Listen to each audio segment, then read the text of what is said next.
First of all, thank you, Rob, for inviting me to speak here. After the previous speakers have sort of shared a wealth of detail, allow me then to use the broadest of brushes to set some of the highlights, basically, of what we're doing. Some of the details might be known to you, to some of you at least, but I'm trying to paint a large picture of what we are doing currently to protect Qatar's, but also Doha's, architectural and archaeological heritage. The map behind me that you see here was compiled a year or so ago by the Qatar National Environment and Historical Record by Birmingham University. And it gives you a good idea how dense, the distribution of archaeological and other heritage sites across Qatar is. That is, we are still working out of how many thousand sites, in fact, really can be counted. But I think you see quite well how broadly distributed sites of all kinds of, and they are not basically sort of attributed yet. How largely distributed all sites of heritage and cultural heritage of importance are across Qatar. Now, it's very important to keep in mind that this is not sort of a record that stands until the end of time, but it is a snapshot in time, particularly since through the development that is going on all around us, on a daily basis, we are losing constantly sites that are on this map, basically. At the same time, also, we are continuing with our research to enlarge the knowledge of cultural heritage sites within Qatar, as well, on the ground, but also in the sea. Now, the normal way of doing these kind of things is to sort of set up a very solid sort of cultural heritage management program that deals with sort of a couple of mainstays, of programmatic mainstays. One of it is, of course, continued exploration. And what we're talking about here is the contributions that, for instance, our colleagues from Copenhagen and its partner universities and partner sort of institutions are giving us. We have the German Archaeological Institute that is part of that forms teams that does surveys, for instance, in areas that have not been surveyed before in Qatar, particularly in the south, or do certain excavations in sort of on the eastern coast. This is basically sort of a more sort of academic approach to salvage, but also to identify sites that will belong at the end on this map and enlarge our knowledge of cultural heritage in Qatar. Now, the other thing is, of course, here in Doha, for instance, we have projects going on that is an ongoing UCL and QM project that we call sort of Mapping of Old Doha, or Mapping Old Doha, in which block by block the old urban fabric, or the urban fabric, let's put it this way, of Doha is being mapped through descriptions, through interviews that are being held in those in those houses, to get a better idea of what really sort of the substance of the urban fabric of old Doha is. I'm not talking only about Najada and Asmach, but also, for instance, old Rayan and potentially also areas in Wakra, Wukair, and all of these things.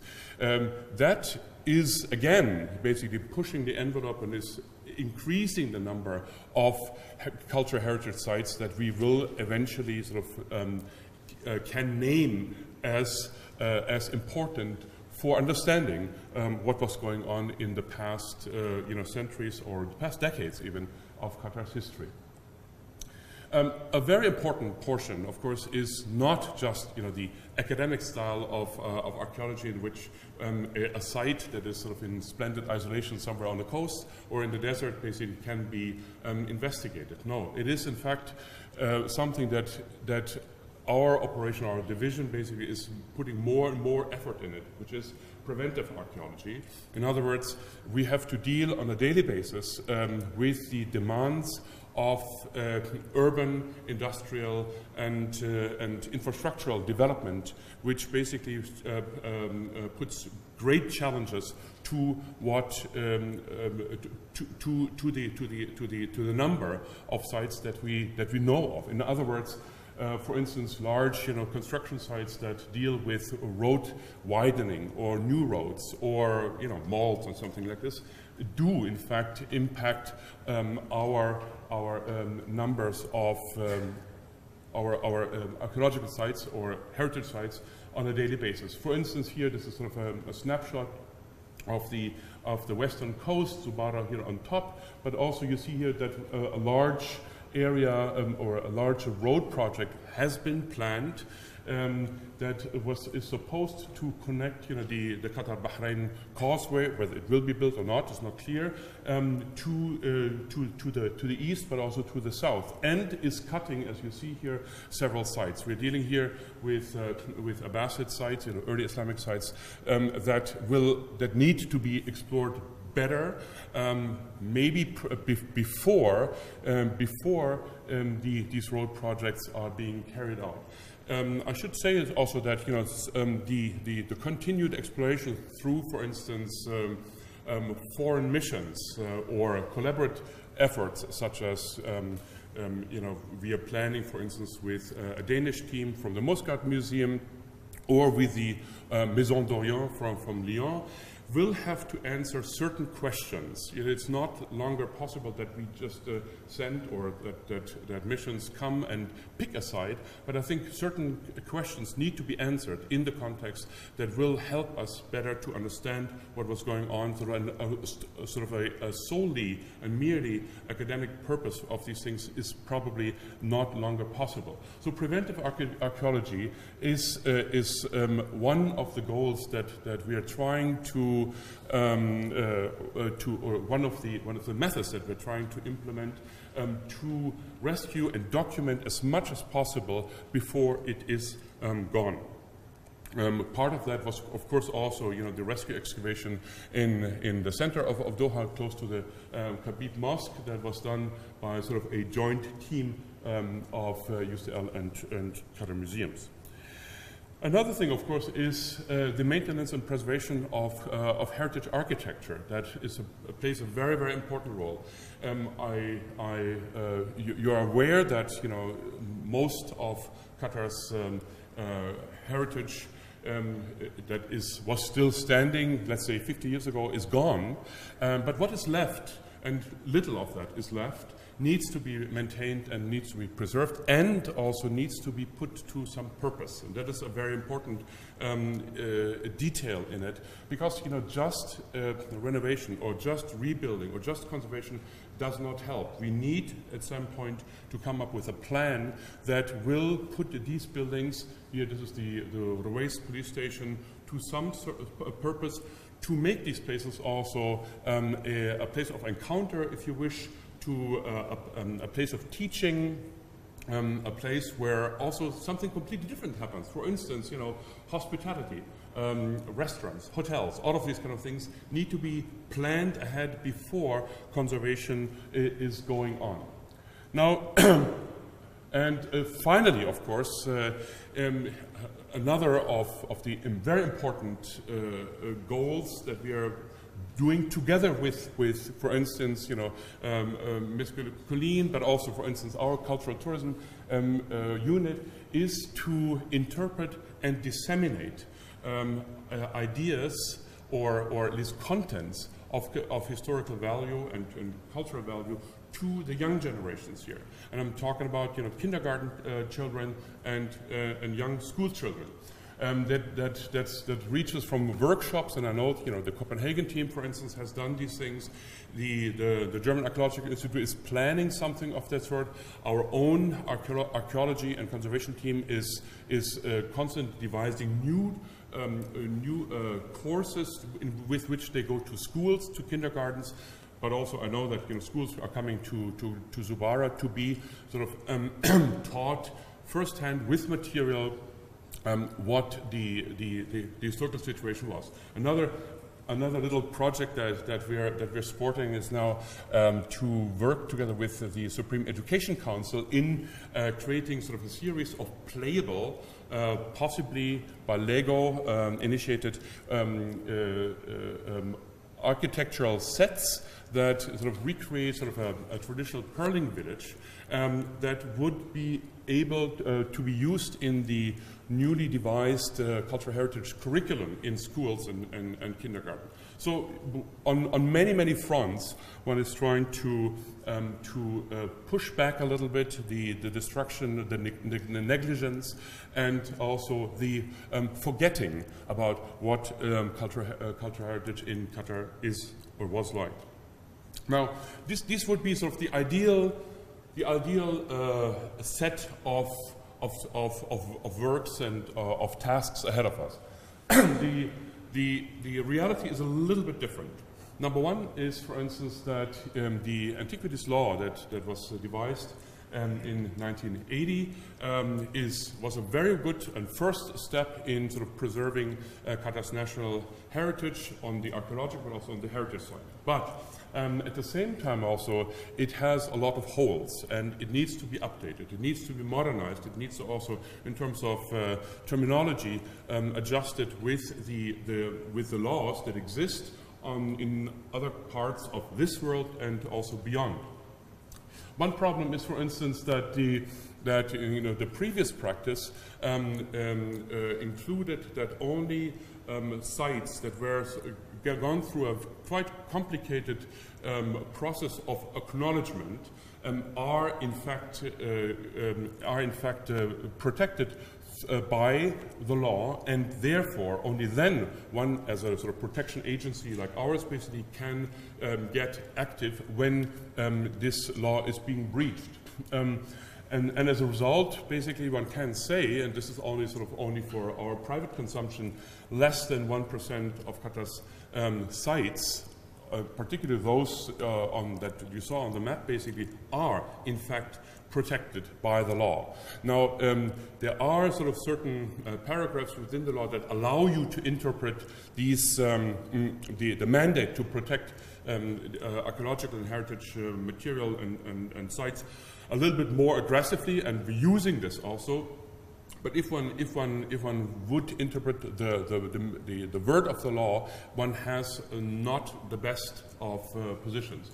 The other thing is, of course, that is particularly when it comes to heritage architecture, is that sort of a wide variety of stakeholders, of caretakers, are in fact currently owning those sites. And it's quite interesting, even though that most of these buildings, whether we're dealing with forts or with houses or with whole villages, are more or less of a similar time period, different approaches to their conservation and different approaches to their, as I said, redeployment after conservation exist. And of course, in a relatively small country like this one here, it is important that these stakeholders talk to each other and are trying to form an accord that would present this sort of architecture then to the public in a consolidated manner. And with quite a number of those stakeholders, those institutions, government institutions that own or hold these houses, we have sort of we have contacts and have found sort of different ways of forming such an accord, and I hope this is only the first step, after which sort of a more comprehensive solutions can be found, such as Ministry of Culture helps us share, allows us the shared use, but also the restoration of the heritage village, which is on the Corniche. Qatar Foundation, I am in contact with to formulate sort of a more or less common approach towards conservation of these houses, but also maybe discuss how their houses can be used in sort of into a greater scheme of how one presents these houses with new functions. The same thing is true with Musharraf. The Ministry of Interior, for instance, has also agreed to give us sort of a number of those police stations that can be redeployed as site museums, as visitor centers, as restaurants, and all of these kind of things. And also, I think also our colleagues from the Private Engineering Office have been working with us to come to a solution that would present, in a, as I said, consolidated form, the built heritage architecture of Qatar in some way. Now, something that is, I think, very important, and which I mentioned already, is that the law for the protection of, or the law on antiquities, and I just call it here the law for protection of and preservation of cultural heritage in Qatar, needs to be sort of updated. And I just wanted to give you sort of some snippets of ideas that I would like to put, or that we would like to put forward to the Markas Hukm al-Qanun, for instance, that which will, in the end, will of course formulate this law. For instance, one thing that is, I think, very important is that we talk about cultural heritage as a whole and not make a distinction between archaeology or archaeological sites and cultural heritage architecture or heritage architecture. This is sort of a dichotomy that is quite common to be found here, but I think is impractical and is also not in fact up to date with, you know, the general view on these things. At the same time, I think the ideas of including cultural heritage into, or the idea of including cultural heritage into an urban environment and into the urban development and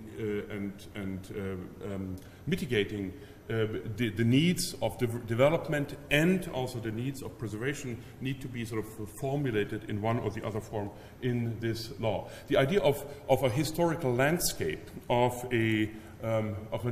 for instance, let's say, do I have it here? Of an ensemble, of a historic district, does not appear in the old law, and I think needs to be included very clearly. Particularly also when certain buildings, and this is sort of on my next slide, certain, you know, structures, for instance. No, wait a minute, I cannot find it. When certain structures, for instance, do not, for instance, qualify as historical important, should not be basically taken out of this context, but in fact, you know, for the sake of preserving a historical ensemble or a historic district, should be remaining in this place. Right now, we have sort of, you know, the practice that we pick one building and another building and another building, and the law does not, you know, since it does not include zoning, for instance, does not include the protection of the area in between, so that we are settled with the problem that we might have sort of an old building protected here and one here, but in the meantime we have sort of a glass and steel building that would destroy the idea of the idea and the concept of sort of an historic fabric. One thing that I think is also very important is that the old law is mentioning or is listing certain items. For instance, it lists caves, schools, cemeteries, mosques, and such. And by being so very particular about it, loses quite a number of other possibilities that or other topics that should be under protection as well. So this is why I think, you know, the idea of protecting everything that is man-made and of historical value should be included in that.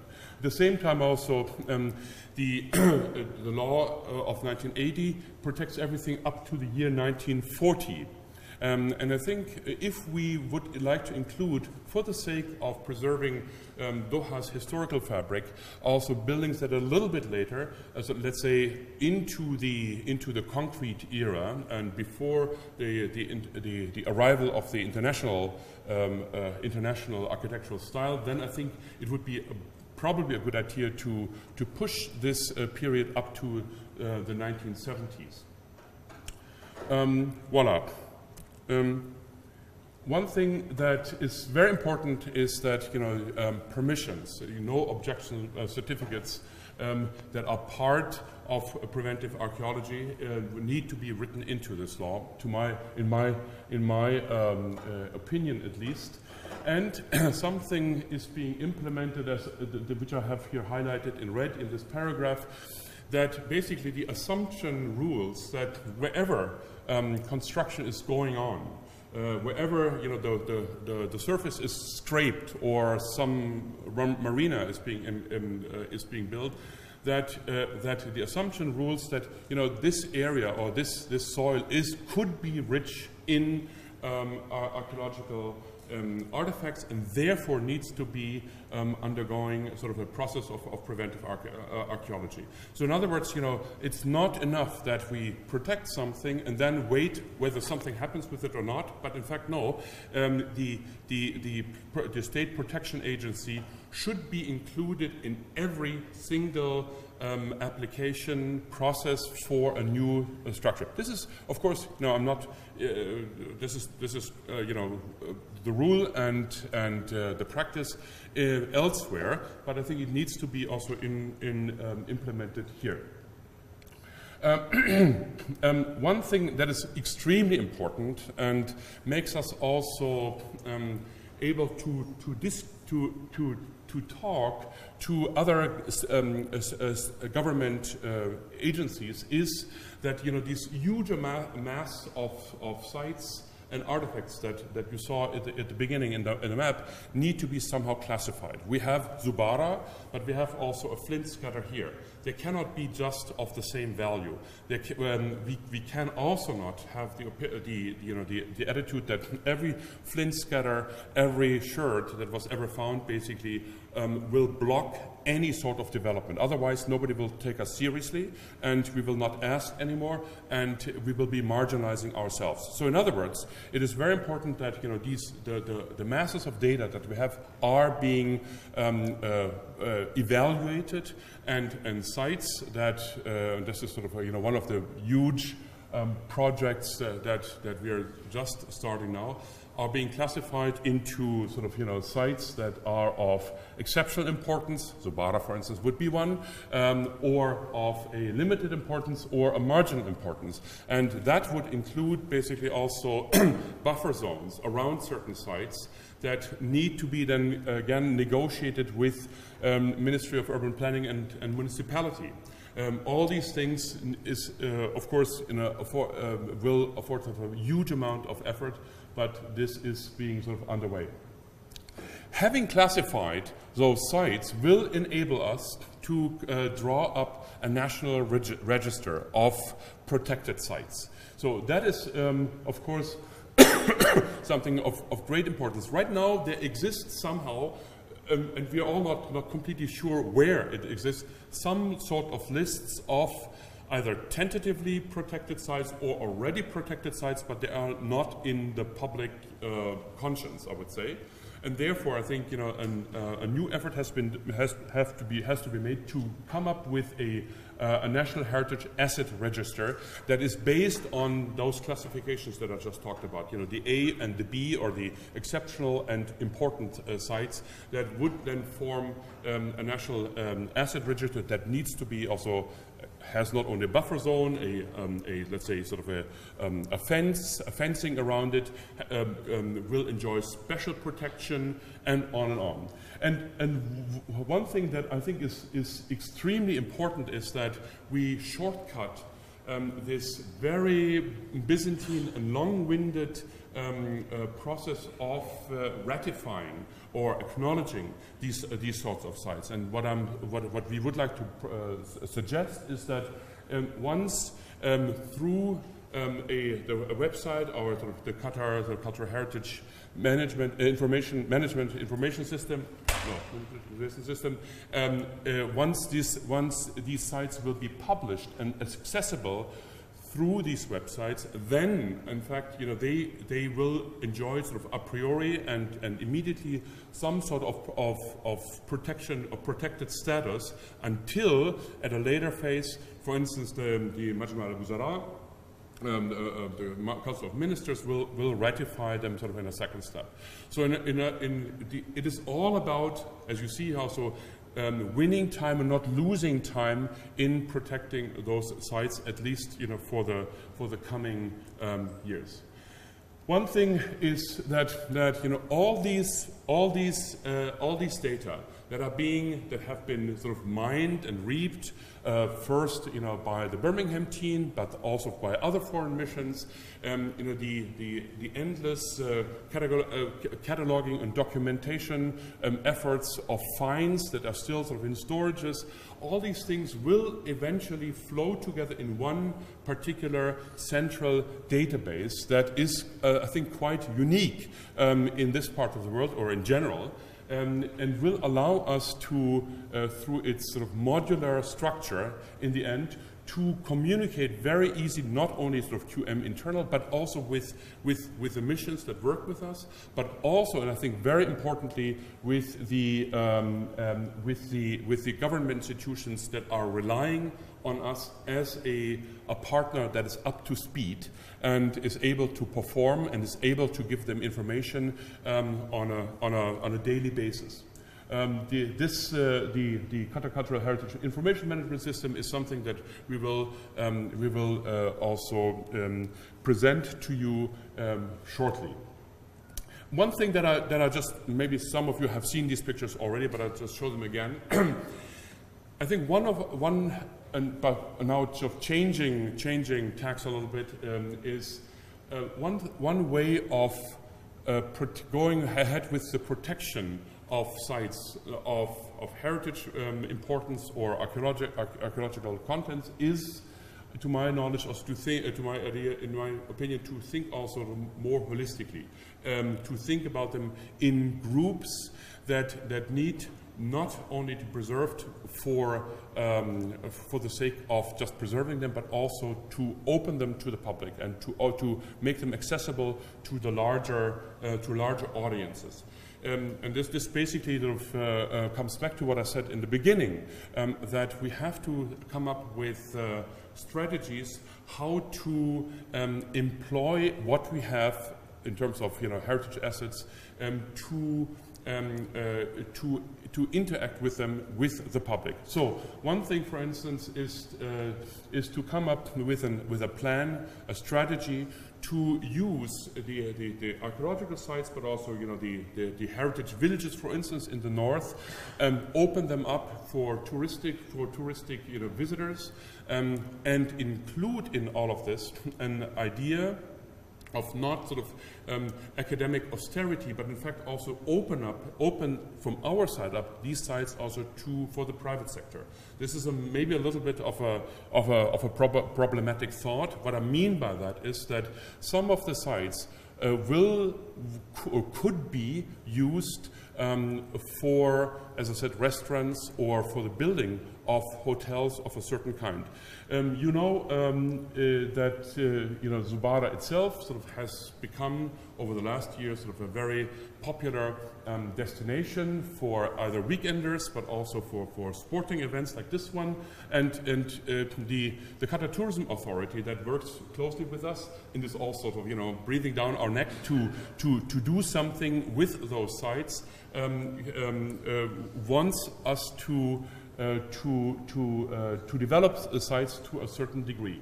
Now, if one looks, for instance, at those at the sites that, for instance, you know, stretch from Zubarah up to Shemal, there are quite a number of possibilities to create sort of a visitor experience that is not only in the academic and in the or in the realm of visiting a site, but also has some other elements in it. For instance, Ain Muhammad, for instance, which is an abandoned little village north of Zubarah, could be rebuilt or could be conserved and as a sort of orientation hub for the Shemal area. This is nothing of that, of course, I should say, is written in stone. Nothing is even budgeted to this extent. But I'm just trying to sort of to show you what kind of larger scale projects could be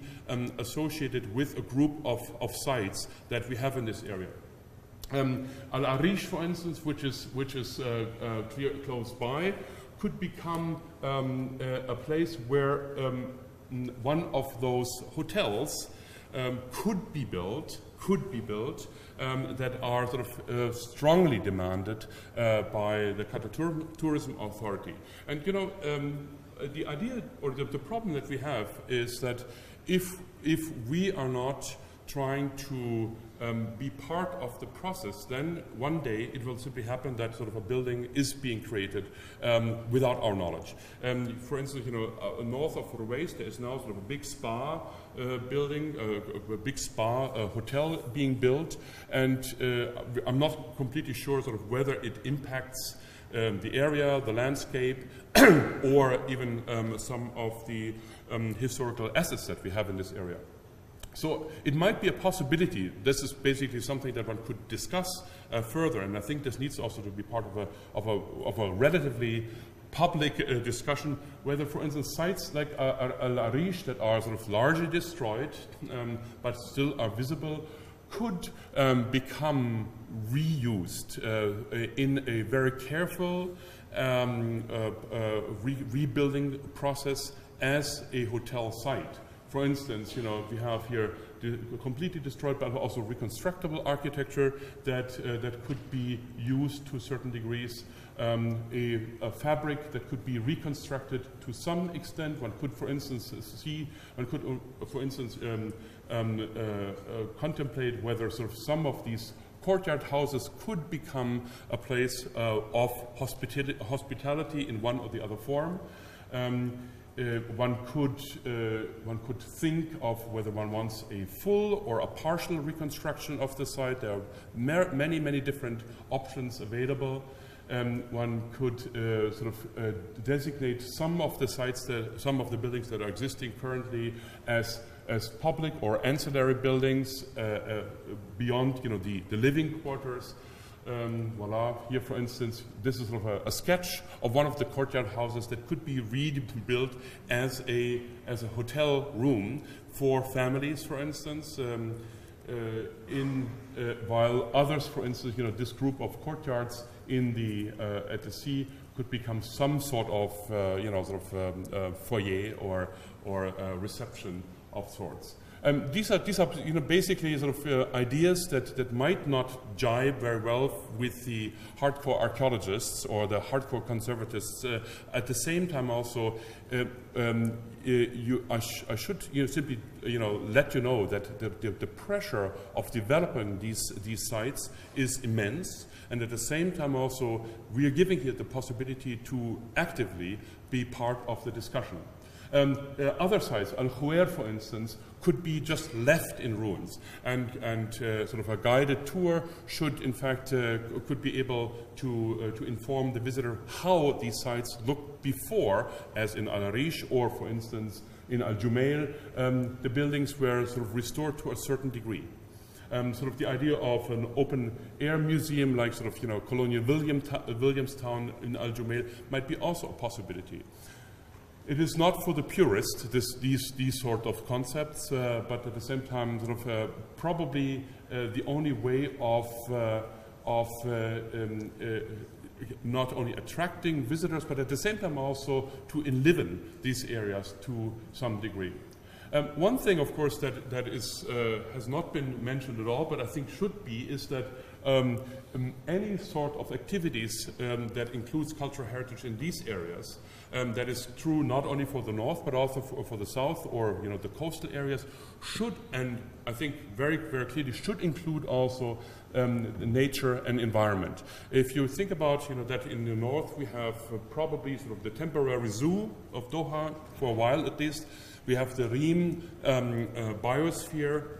We have in the area of Ruwais mangrove groves. All of these things could be also part of a larger project of developing those heritage sites for the public. And I think this is something that is absolutely needed and necessary and part of the mandate of our division, at least. Thank you.